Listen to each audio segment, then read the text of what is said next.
What's up bitches? Je suis l'homme masqué, vous regardez Spotted, bienvenue dans ce putain de 5e épisode. Et aujourd'hui on va parler d'un film qui a fait beaucoup parler de lui, en bien comme en mal, mais surtout en mal. J'ai nommé Batman contre Superman.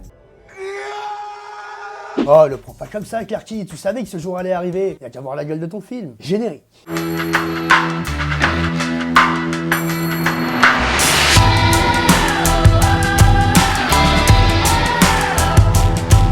Bon ok, on va commencer avec le faux raccord le plus obvious depuis la création de cette chaîne, même en avance normale, vous pourrez le spotter.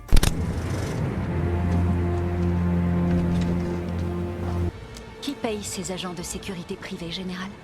Qui paye ces drones qui volent au-dessus de nos têtes la nuit? Rassurez-moi, vous l'avez tous vu quand même. On est d'accord que le mec, il y a 5 minutes, il portait des lunettes.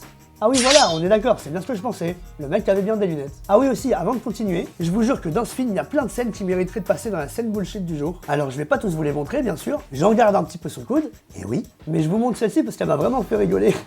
Vous allez voir, on est sur un bon féminisme à la con sur 20. J'ai rien contre les féministes, hein, mais là c'est abusé quand même. Êtes-vous un terroriste, général? Je ne savais pas que c'était une femme qui m'interviewerait. Je ne suis pas une femme, je suis une journaliste. Attends, quoi? Quoi? Je ne suis pas une femme, je suis une journaliste. Ferme ta gueule! Oh, il me l'a enlevé de la bouche. Ah merci, on est d'accord. Voilà, maintenant on va pouvoir reprendre tranquille. Reste à terre! Tu serais déjà mort si je t'avais décidé! Eh oh Clarky là, sur un autre ton s'il te plaît, c'est mon émission. Vous êtes dans votre élément? Exactement, c'est moi le patron, alors tu fermes ta gueule. On continue. Regardez, ici sur le tableau de bord, on voit qu'il est 13h10. Et si on avance un petit peu, nouveau gros plan sur l'écran, et là, on est passé à 10h10. Et là, on se dit, ok, c'est une fois, ça peut arriver, c'est pas grave. Et ben non. Parce qu'on a juste le temps de faire un contre-champ sur le visage du général, et quand on revient sur l'écran, bim, cette fois, il est 17h10.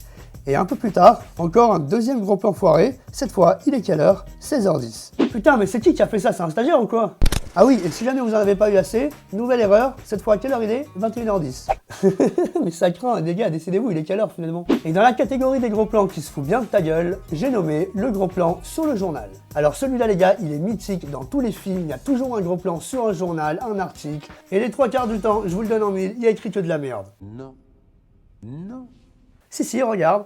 Regardez, ici on voit un gros article du Daily Planet. Sauf qu'en fait, c'est pas du tout un véritable article. Regardez, ce paragraphe-là, on le retrouve juste là, et une fois là. Ok, pour la suite, je pense avoir trouvé le motion designer le plus flemmard de tout Hollywood. Putain, le mec, il a littéralement eu la flemme de modéliser Batman dans une scène, s'il te plaît. Ou alors il a oublié. Et dans ce cas, il est très con. Regardez, là il y a Batman qui est en train de se cracher avec son petit avion et il va rester bloqué. Et là il y a le gros monstre qui arrive et qui s'apprête à lui balancer un laser dans la gueule. Oh merde! Tu l'as dit, là c'est la merde. Mais t'inquiète pas, tu vas magiquement disparaître.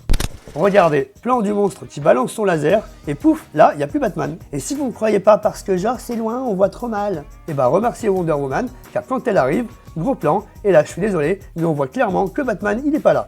Quand je vous dis que c'est un putain de flemmard le mec, oh 250 millions de dollars de budget, je sais pas, fais-toi un peu violence. Et dans la même catégorie des mecs qui l'ont échappé belle parce qu'ils ont disparu d'un plan à l'autre, alors qu'ils auraient dû mourir, j'ai nommé ces deux cascadeurs.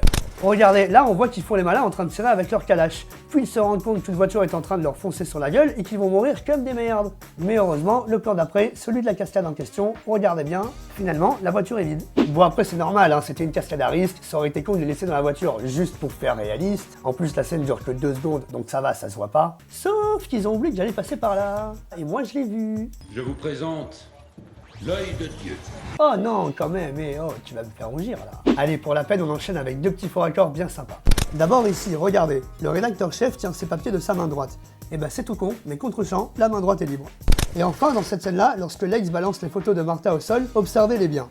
Parce qu'on avance un petit peu dans la scène, nouveau gros plan sur les photos, et là, on remarque quoi? C'est carrément plus les mêmes. D'ailleurs, si quelqu'un a une explication pour ces photos toutes noires, dites-les moi, parce que moi, j'ai pas trouvé. Et pour finir, on va passer à mon préféré. Alerte niveau 1, situation réelle, je répète, alerte niveau 1. Mais non, restez les gars, il est super intéressant celui-là.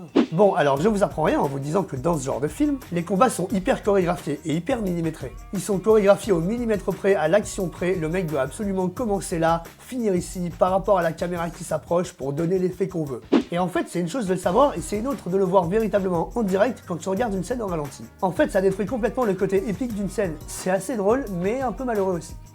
Comme ici par exemple, regardez, Batman sort du camion et ce petit soldat là, il va faire mine de l'attaquer. Mais hop là, il s'arrête juste avant et fait semblant d'avoir été frappé avant même d'avoir été touché. Ou bien lui encore, je l'ai appelé Pocahontas. Regardez-moi ça, le gars plonge sans aucune raison. Et enfin ma préférée dans cette même scène, je vous la passe une fois à vitesse normale.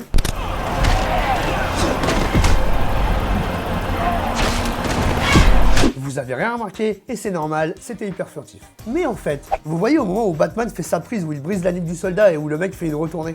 Ce moment-là, exactement. Et bien en fait, ce soldat, qui est un cascadeur bien entendu, ne peut pas savoir à quel moment il doit effectuer son saut. Parce que bien entendu, Batman ne met aucune force dans son mouvement de poignet. C'est le soldat qui émet lui-même une impulsion pour se faire retourner, et ainsi donner l'impression que c'est Batman qui lui brise la nuque par sa force. Et cette action doit se faire à un moment très précis par rapport à la caméra qui s'approche d'eux. Du coup, comme le cascadeur ne peut rien voir autour de lui, on a discrètement un autre de ses potes soldats qui va apparaître dans le champ, juste là, lui, regardez bien, pour lui donner le signal genre « Hey Coco, c'est maintenant qu'il faut que tu fasses ta figure ». Et maintenant que vous savez ça, je vous repasse la scène à vitesse normale, concentrez-vous bien sur l'action, et vous allez voir, ça devrait être beaucoup plus flagrant.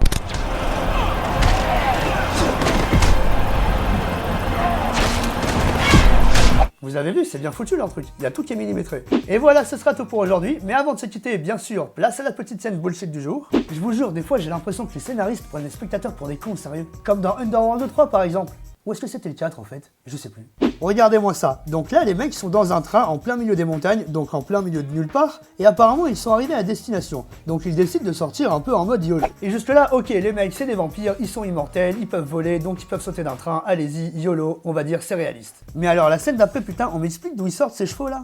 Ils appartiennent à quelqu'un? Ils devront les rendre? Bah j'espère pas, parce qu'après, grosse blague, ils arrivent devant un lac, et là les mecs décident d'abandonner les chevaux, comme ça, on s'en bat les couilles, allez vous faire bouffer par des loups, on en a rien à foutre. Non quoi, merde, un peu de logique, elle sert à rien cette scène.